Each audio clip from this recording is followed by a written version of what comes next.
ፓርቲያችን ዘርፎችን የሚያይበት አግባብ ዘርፎችን ተሳስረው እንዲሄዱና እርስ በርሳቸው ተመጋግበው የሀገራችንን ብልጽግና ለማረጋገጥ ጥቅም ላይ እንዲውሉ በሚያደርግ አግባብ የሚያይበት ነው።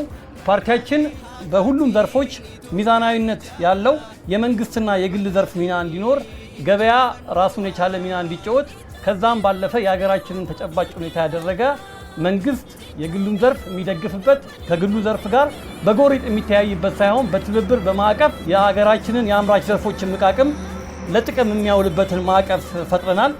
ማኒፋክቸሪንግ ዘርፍን ፓርቲያችን የሚያየው እንደ ዋና የሉዓላዊነት መሳሪያ ነው።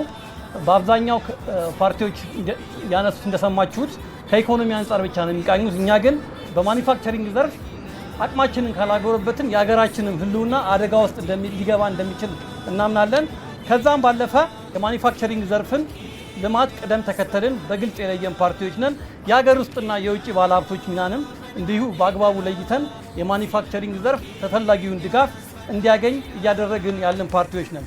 በውጤታችንም እንደሚያሳየው በገቢ ንግድ በመተካት በተለይ 4.5 ቢሊዮን ዶላር በ2017 ብቻ ተክተናል። የማምረት አቅምን በከፍተኛ ሁኔታ አሳድገናል።